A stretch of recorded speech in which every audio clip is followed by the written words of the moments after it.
Usually when we teach classes, we teach them with individual people who are solely in charge of instruction, but I feel like this is a really good opportunity for collaboration and that this is a big question that needs collaboration. So I wonder if you could all talk about what you think collaborating between such different fields as we have will bring to a class like this.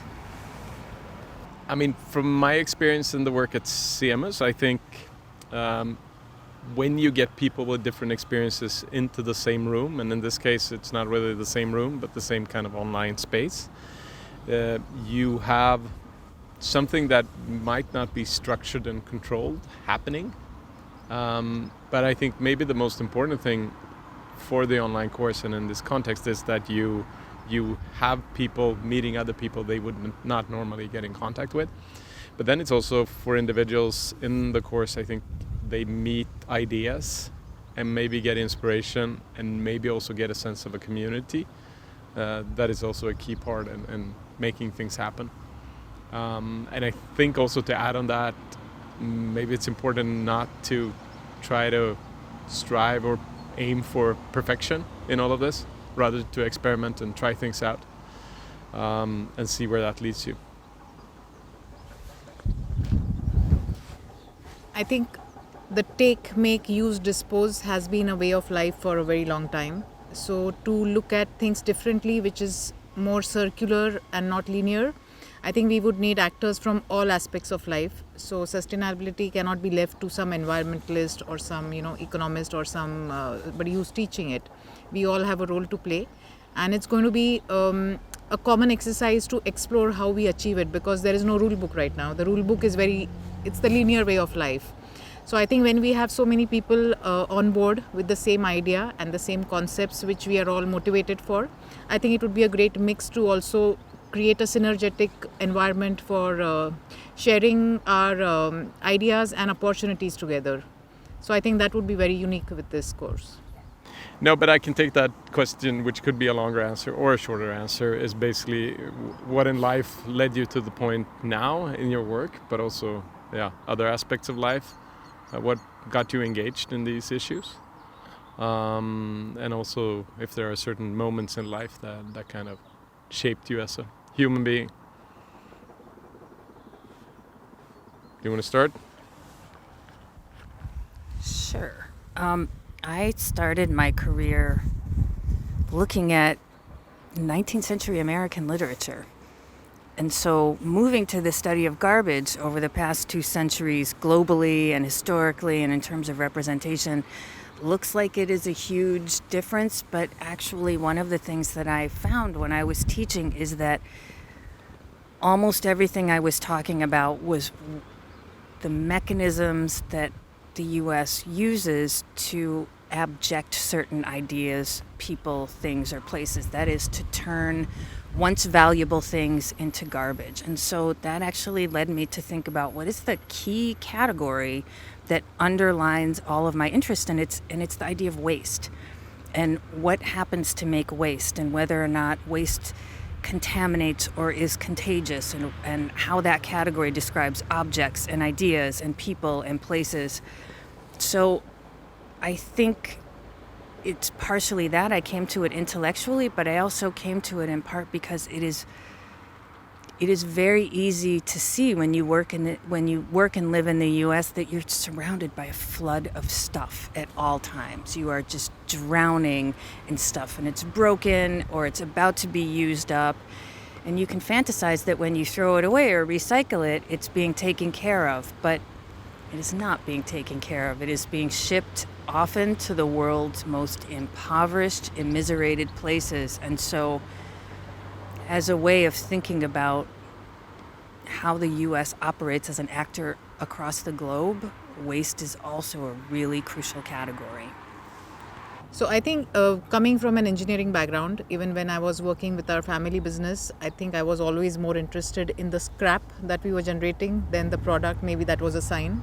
But I think all throughout there is a mismatch where anything you buy as a product in a shop comes with some instruction manual. It has safety manuals. It has, so many information, things that come with it. But nothing when you want to throw it or, you don't want it anymore. So the ball just drops at a certain point. So it's manufactured, you use it, you maybe reuse it or whatever. There are cycles of use. But then when you don't want it, I think the responsibility has suddenly passed to the user, and the user doesn't know what to do with it. So I think there is a need for working more in this field, again, which is extremely unorganized. I think we need roles, especially of producers and manufacturers, and it has to translate down to users. We need systems to enhance these roles. And I mean, while I was working, I thought that in India, especially, we come from a place which has so much diversity in terms of also economy and the background of people. You find people from rag pickers to the ultra rich, and how waste travels is quite interesting. So, can we make this a more organized space for working with things that we don't need? And that has been quite interesting, because it's not easy, because there are no systems which are ready for you to use. But I think that has been quite motivating for us to work as well. Should I try to answer it as well? We have time. I'm not going to give a super long answer, but I think, being born in the late 70s, growing up in the 80s, and also in this small town in Sweden, 2 hours north of Uppsala, which also had a huge Air Force base and the Cold War and the context, but also I think my mother was interested in history and current events, and a lot of interesting relatives I was growing up with. So I think this Cold War, this overhanging threat of kind of doom in a sense, I think that for me translated, because then the Cold War was kind of over and now it's not really over again, but that kind of translated for me into my engagement around environmental issues and sustainability and climate change. In that, is there something we can do now to avoid the worst kind of effects of what might potentially happen? And in the Cold War sense, war was very concrete, but I think with these issues, it's a bit trickier to communicate, because you can't communicate always the worst kind of outcomes if you want to engage people or motivate them to actually do something. And I think also realizing from the work at CEMUS is that if you paint a very honest and dark picture of things, even if it's honest and true, people are going to feel like the kind of space they can influence or their agency kind of decreases down to zero. So you have to be honest, but you also have to find starting points for people where they can do good work, basically. And then also, as you get older, you realize also that some of the worst things, they never happened. They could potentially still happen, but they never happened over that time period, looking back. So, Right. Yeah. And then there's tons of bits and pieces of, I think, other things that have happened over the years. And I think also being at CEMUS for over 20 years has shaped me in the way that if you have a creative and supportive community around you, working with all of these issues is going to be very different from just doing it on your own. So since both of you work in education, I would like to know, what is the role of education today? I think historically, we've been learning something very structured since our school times. But with changing times, with AI and so much of technological, advancements, what do you think education should lead to? And whether courses like these can be helpful for especially the problems that exist today, whether it can be better understood and solved with such courses and your experiences around it. I think there's several things in all of this. On a very basic level, education, not in the online sense, but in a regular campus sense, it means being together with other people in a room or in a place. And also people you might not even know them from the start of a course. So just being together in a room, working on something, trying to learn something together, or if you're working in a group, working together. So I think that's important, but also that you have somebody, whether it's a teacher or some other setup, guiding you in that process, and also being able to connect you with different ideas. And in a very basic sense, I would also say that the purpose of kind of one of the basic things with education is that after you've taken a course or you graduated, you can do things you wouldn't otherwise be able to do, so in a very practical sense. But even more importantly, I would also say that you become a different kind of person, you become a different kind of human being, ideally, and you will have ideas, and your whole identity will be something different than when you started. I have been working at a university for over 20 years, and one of the things I love about classes like these is that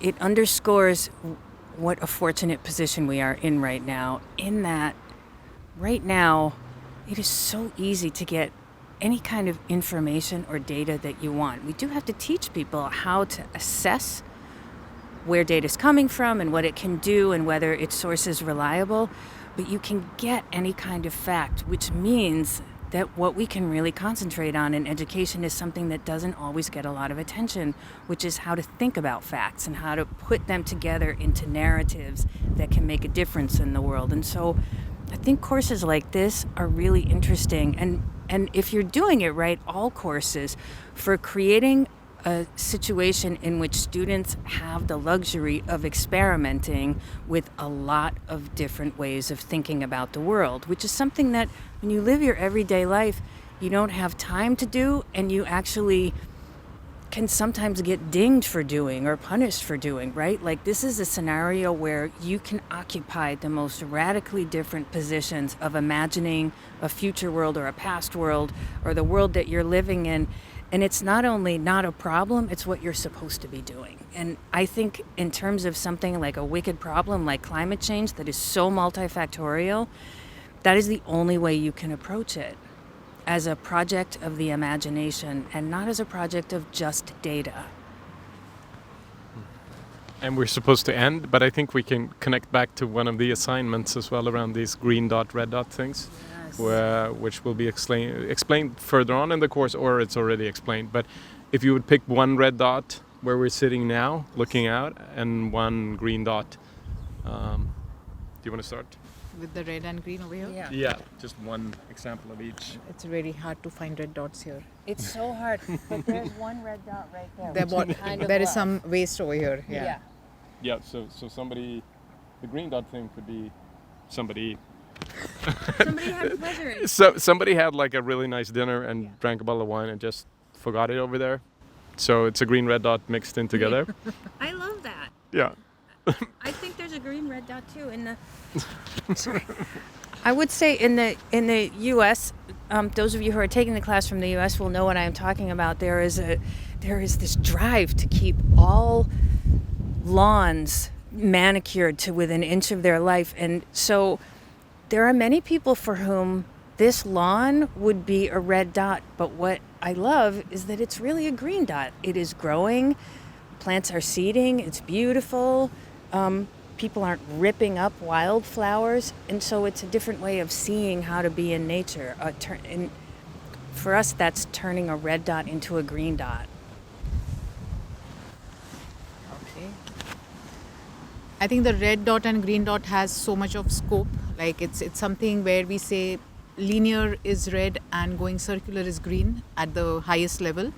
But it could mean so many things. Like for wildlife, for example, this space, we just saw a rabbit. So, it's a space which holds wildlife around us. But probably then I'm thinking whether somebody with a wheelchair, can they access this spot? And maybe, is it a sort of a red dot for that purpose? So I think these red dots that we talk about should have so many angles to it. And that would also bring about more, I think, the angle of empathy when we look at things, and the sensory the observations that we make, that would matter a lot. So it's a beautiful spot, but is it accessible for all is one of the things that I would question right now. Yeah, and just a short addition for me, it's the traffic. You have a lot of people being transported, one person per car, so I think maybe that is... It would be something that's not necessarily super hard to transform into a green dot. Yeah, but there's buses and other things, and people are cycling in Uppsala, so yeah. And we walked here, so even better. Right. But it's really close. Okay, I think that's everything. Yeah? Are we done with some questions? We did things. Yeah. Things were done. Yeah. Mostly Daniel, but whatever.